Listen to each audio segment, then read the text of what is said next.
I mean, it's just this. A creature has been awakened, and more terrifying than anything we could have imagined.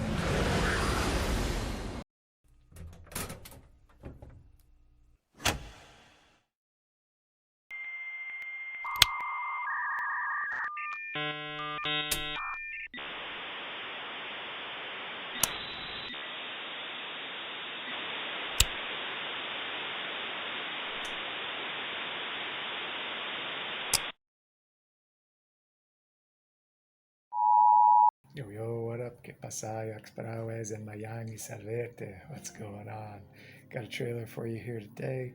I've heard about House of the Dragon some time ago. I think the trailer dropped probably even a few weeks ago now, and I'm just now getting around to watching it. So I will take a look at that and see what's up.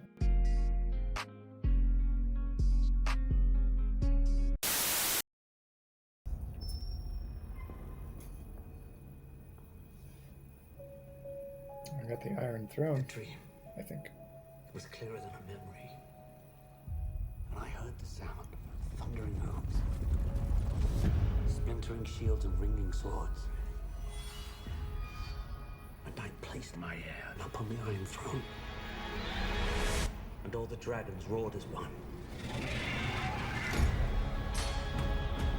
I consider the matter urgent. That of your succession. Well, who else would have a claim? The firstborn child. Rhaenyra. No queen has ever sat the Iron Throne. The king has an heir, Daemon Targaryen.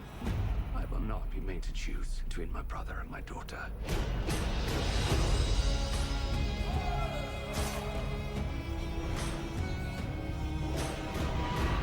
Rhaenyra's succession will be challenged. Knives will come out. You are the king. Your duty is to take a new wife. I have decided to name a new heir.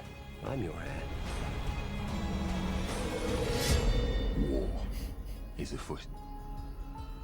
Do you think the realm will ever accept me as their queen? A woman would not inherit the Iron Throne, because that is the order of things. When I'm queen, I will create a new order. Woman, hear me roar. Your family has dragons. They are a power men should never have trifled with.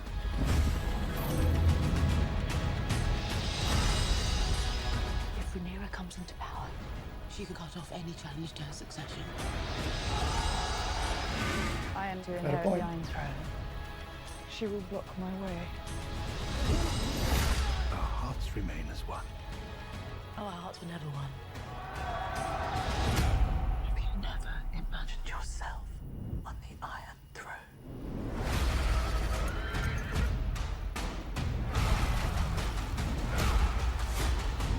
Where is duty? Where is sacrifice? Now they see you as you are.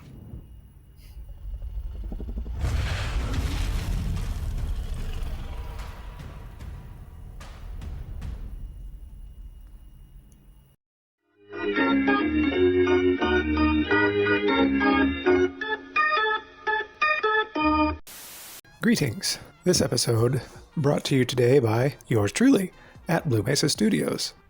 Please have a look at the links for Patreon. I'm also on Buy Me a Coffee and several other places that are shown on your screen. If you'd like to support the channel, that would really help me out a lot. Thank you for watching, and now on with the show.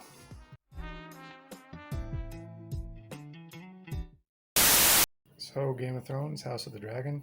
It's interesting. I mean, to be honest, I'm not the biggest Game of Thrones person. I actually read the book, the first book, and I made it quite a bit of the way through the second book. I probably read like half or 2/3 of the second book.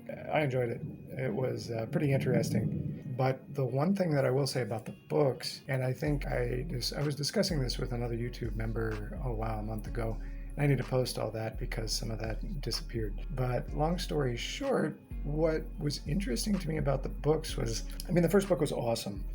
Loved it. I think it was absolutely fantastic because it's an introduction into the Game of Thrones world. And I thought the book felt more real than what I'd seen of the series, to be honest with you. The book felt more grounded in realism than the series, to be honest. Not to get off on a super tangent here, but one thing that I will point out about the writing and the plot elements that are going on in the book of Game of Thrones that I didn't completely understand because it wasn't developed. I mean, the whole concept of magic, regardless of who is wielding it, who is doing what with it, because I think it's been a couple of years since I read the books, but I think that the Dothraki had some magic, and the fire persons had some magic. I think the one enchantress, I can't remember her name, but she was introduced at the beginning of the second book. I want to say, because I just saw something, I want to say it was Melisandre or something like that. But I remember the old mage, Meister, tries to poison her, tries to stop her, but she turned the tables on him, and he died, I think, if I remember correctly. I can't remember his name either. But anyway, I mean, and then it must have been the beginning of the second book, whenever, I think it was the first king's brother, Stannis Baratheon, his death, I mean, he's just like executed by a shadow. That just blew my mind. You know, it causes a lot of excitement and buzz and makes you want to keep reading and figure out why. But I kept reading and reading and reading, and it was just like magic. And it was just like, it was never really explained. It's just like Martin kind of used, George R.R. Martin kind of uses the magic kind of as a crutch whenever he wants to write himself out of a corner. The more I read of Game of Thrones and the more that I saw of it, that really, I don't think he ever really had any intention of explaining how it worked, which was a fundamental difference between his writing and approach to fantasy and J.R.R. Tolkien's approach to fantasy, because Tolkien actually wound up explaining magic by means of the supernatural, and he tied it all the way back to a mythology instead of just a sword and sorcery thing that we don't really understand what it is or what it does, which is okay. I mean, we don't have to understand everything, but it's just like, whenever there's something that needs to happen, he just writes a little magic paragraph, and boop, everything just fire comes down from the sky, and then we move on to the next thing. I was like, okay, well, that's fine, that's cool. And so it's just like a plot device, and he just uses it, and I'm like, oh, okay, that's cool. But it's never fully explained, I don't think, even in the books. And I think even outside of the books, in other writings and interviews, Martin has talked about how he doesn't intend to explain it. He never did. He never did tend to explain it, because he's like, oh, well, in real life, there are things that we can't explain and that we don't explain. So, yeah, okay, that's your approach. Yeah, great. So, getting back to House of the Dragon, I mean, I don't really know what to think, to be perfectly honest with you. I don't know who any of these characters are. I actually have looked at some of I've read some of the background lore of the Game of Thrones series, and I think it's cool because, I mean, you got the different houses and the family trees and the genealogies and all this, and this guy was king at this time, and he warred with this guy, and that's why these families don't speak to this day, blah, blah, blah. You know, so that kind of stuff, I mean, that kind of world building, I appreciate, and I like that. So I think it's neat that all this stuff is built out, but I mean, a lot of this stuff just, a lot of Game of Thrones feels like, to me, it feels like revenge porn.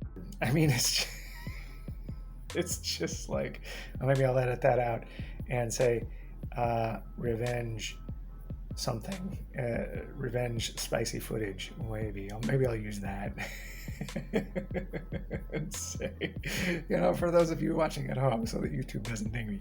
I mean, it's just this emotional, visceral, hey, I got you, and now because you got me. I saw a lot of that with Game of Thrones, this series, and I haven't actually sat down and watched Game of Thrones front to back, and I don't really intend to. I mean, hands down, my favorite character is the Hound. because he's just awesome. Hands down. Hands down. The Hound is the best character. You know, I have to eat every freaking chicken in this room. So, I mean, you cannot not love the Hound. So, I mean, that character is just great. So, I'll admit, I'm not, like I said, a Game of Thrones expert, a Game of Thrones person. I've read some of the books. I've seen snippets, pieces of the TV show here and there. It's definitely its own thing. It's got the huge following, and so yeah, I don't really know what to expect of House of the Dragon.